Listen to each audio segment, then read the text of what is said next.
Come down, turn the radio on.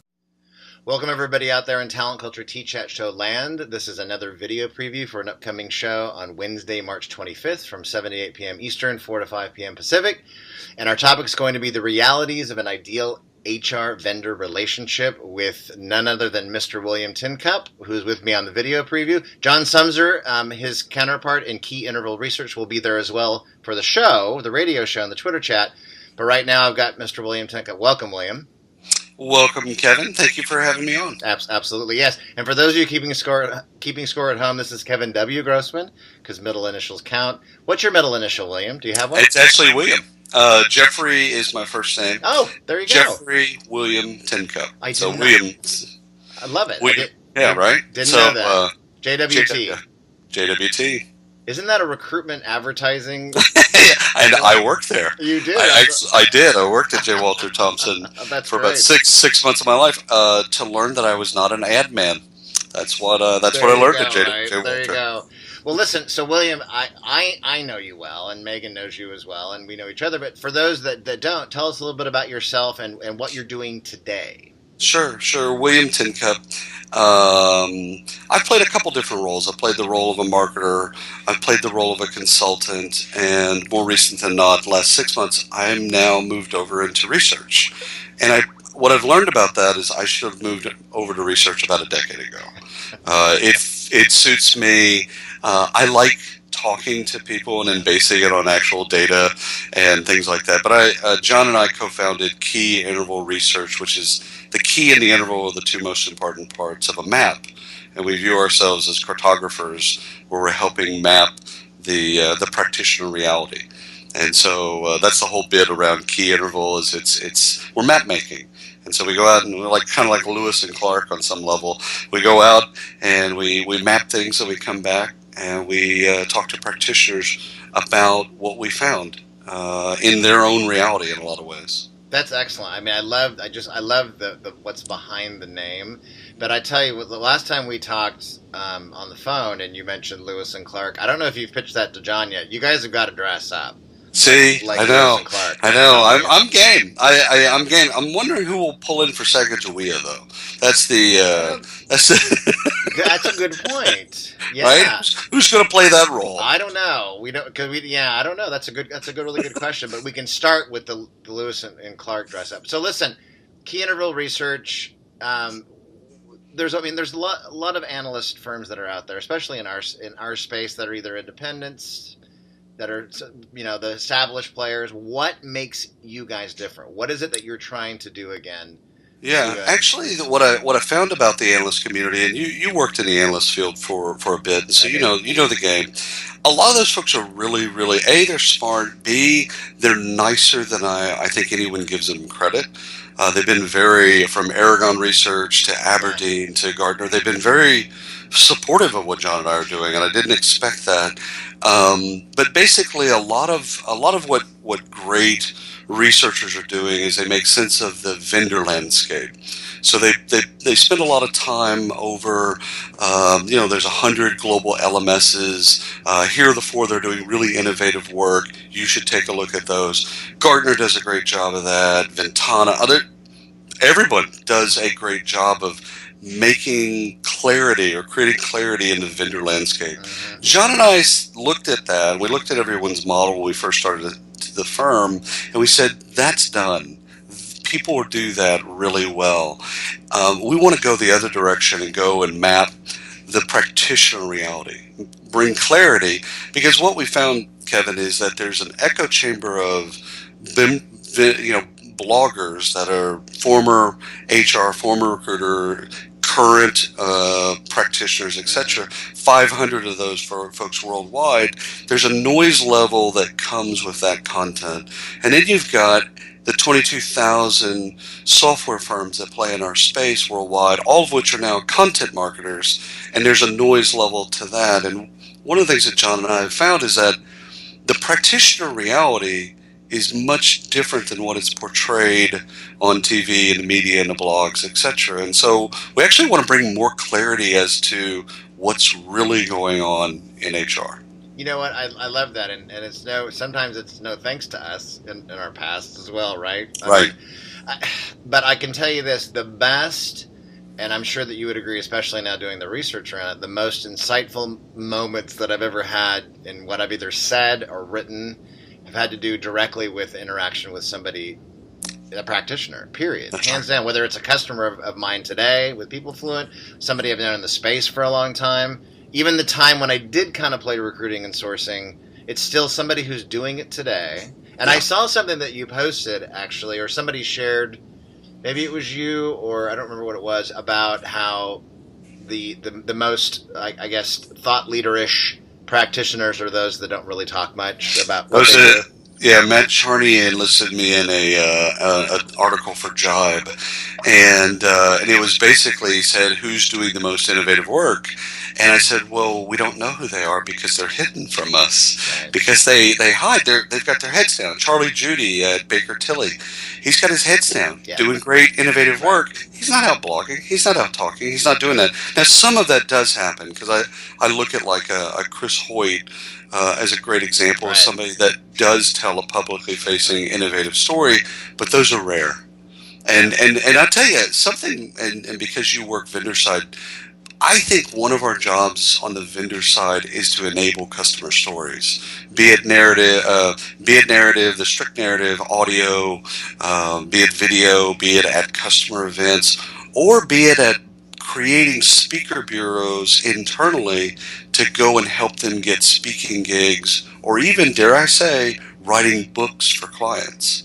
Like getting those stories out there, I think that's actually to me, that might be some of the best marketing that we could ever do, is enabling and fostering and then promoting those customer stories. And yet they've been portrayed, sometimes even lived, as being some of the most difficult things to do, which is not exactly the way it is and or should be. But one of the things in your first report that you did about the ideal HR vendor relationship with buyer with vendor is you said that we talk about the bad stuff all the time, right? The crappy experiences from the customer side, and I'm on the vendor side now, and I know, I want to say all of our customers are bright, shiny, and happy, but we just had our user conference, and we had some pretty frank conversations with some that love everything, some that need some work.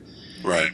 But we talk about that it's always this unhappy experience, and yet some of the research that came out in your report is that it's actually a pretty healthy relationship. Is that correct? Yeah, it turns out. Again, I think you and I and all the folks that we love, we get caught up.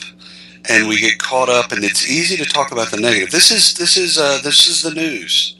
At the end of the day, CNN, MSN, Fox News, etc., the formula for a great newscast, regardless of politics, is snowstorm, earthquake, murder, bank robbery, car crash, jihadist behavior, there's some marital infidelity, maybe some more bank fraud, a little bit of weather, a little bit of sports, and we're done.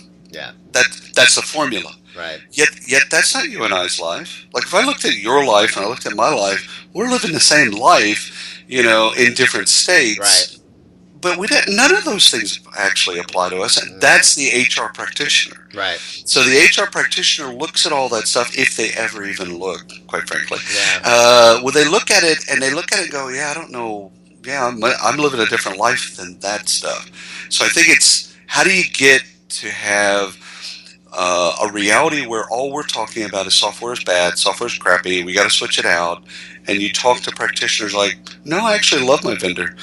Software's pretty good. We could go deeper, we could learn more, we could have it interconnected with other things, but no, I'm pretty content. And content's that story of the mother, the divorced mother, single mother with 4 kids working 3 shifts. Right. That story doesn't get told. Right. You're right. Absolutely. So along those lines, then, so it's a more healthy of a relationship than what that we talk about on the street, quote unquote. But then at the same time, and you have talked about adoption for many years now, right? Software adoption and the value and power and what it can do for the buying organization themselves, as well as the vendor side. we talk a lot about implementation costs, and I know your next report that you're doing is about implementation, but we talk about all these costs associated with, but really at the end of the day, it's adoption, right, that drives innovation and growth. So Right? yeah, when I last couple of years I've done a lot of consulting on adoption. Yeah. I think it was too early because I think the practitioners were wanting to hear a message about utilization and consumption and how do you get people to into the software and doing whatnot. Vendors a little slower. They like the idea, but at the end of the day, if you just pay them, they're generally speaking pretty happy. Whether or not you use the software is kind of a you issue, not necessarily a them issue. I think a lot of vendors are coming around to, okay, we've got to help. And it isn't a cost, because if you look at what's churning out the back end, if a company is churning more than 3% of their customers at the back end, they have an adoption and training problem. Mm-hmm. Like, I don't have to go deeper. I don't have to look at anything else. You've either oversold. That could be true. Yeah. But at the end of the day, people aren't using the software. Because if you get people to use mediocre software, they'll use it and they'll maximize the value and they'll be happy. So, Yep. I think one of the things that this research pulled out that I was even kind of floored me is that there's something beyond user adoption. Mm-hmm. And what's beyond user adoption is user satisfaction. And what's interesting about that for you and I is it's like a 2x2 of basically the goal is to get them to that top right quarter where they use software they love. Sure. And we have to think like that about, like, for all of the companies that we interact with, we have to think like, can I live my life without this application? And we want people to not be, adoption at gunpoint. We want adoption because they want to be in the application. And there's no truer of this that happens in recruiting when you force recruiters into an ATS that they don't want to use. That's not adoption. And at the end of the day, what we want them to is to want to be in that ATS, desire it. So happiness and satisfaction. Right. Can you love mediocre software then? I think you can with training. So I think you can. If you're trained and you know how to bend the software, yeah, I think you can. It doesn't have to be great software. That's another lie that gets told in the marketplace. Right. Another lie is UI and UX, and we just make the software easy to use and people will love it. And that's the fail in that logic is that there's still change. They did it some other way, and they need to be trained. I think if companies, savvy software vendors that invest in training, make training really easy, like they train wherever you need them to be trained, and they sink time, money, and energy in training, their software can be a little bit less than the competitors, but in terms of feature rich or whatever. But if they sink the money in training, people will love them. Yeah, no, and I agreed. I mean, I know my own company does that. A lot of the bigger players do to a certain degree, and they have to. And but I think we could always do more, though, right?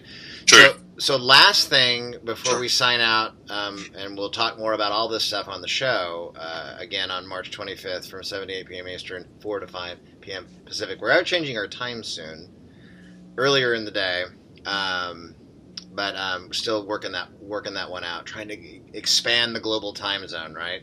Right. But the last question is just tell us what's next for key interval research, what's coming really quick, and let's leave it at that. Sure. The implementation reports at the final edges. We've got to do final edits and then ship it to all of our subscribers. The survey that just completed, now we're doing all the qualitative research, is our technology stack, which is something I've wanted to research for a decade. Is what should you have at what point? Like, what technology? If you're a 1,000 person firm, what's your technology stack look like?